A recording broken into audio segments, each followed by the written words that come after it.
জ্বালানি সংকট মোকাবিলায় সমুদ্রের তলদেশের জ্বালানি সম্পদ আহরণে জোর দিচ্ছে কম্বোডিয়া, যার মূল্য প্রায় $300 বিলিয়ন।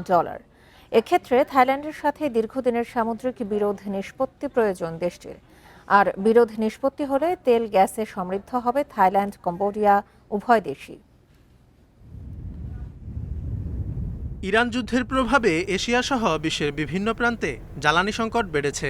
বৈশ্বিক জ্বালানি পরিবহনের গুরুত্বপূর্ণ রুট হরমুজ প্রণালীতে যান চলাচলে বিঘ্ন ঘটায় এই পরিস্থিতি তৈরি হয়েছে।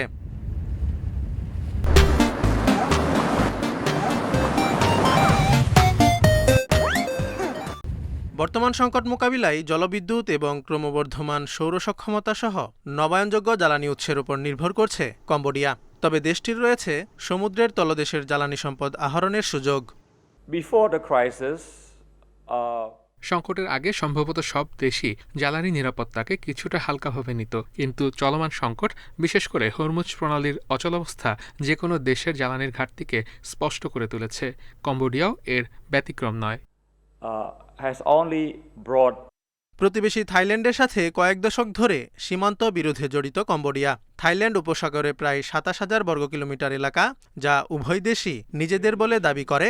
সেখানে বিপুল পরিমাণ তেলের পাশাপাশি প্রায় ১১ ট্রিলিয়ন ঘনফুট প্রাকৃতিক গ্যাস রয়েছে বলে ধারণা করা হয়।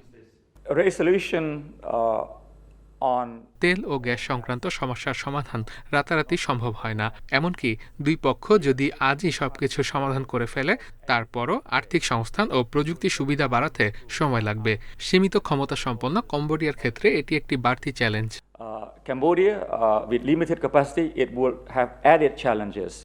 আন্তর্জাতিক তেল ও গ্যাস কোম্পানিগুলো সমুদ্রের গভীরে অনুসন্ধান কার্যক্রম শুরু করতে আগ্রহী, যদি প্রতিবেশী দেশ দুটি থাইল্যান্ড উপসাগরের সামুদ্রিক এলাকা নিয়ে তাদের মতবিরোধ নিরসন করতে পারে। আর বিরোধ নিষ্পত্তি হলে থাইল্যান্ড, কম্বোডিয়া উভয় দেশই তেল গ্যাসে সমৃদ্ধ হবে। Zobayer Hussain, Independent news.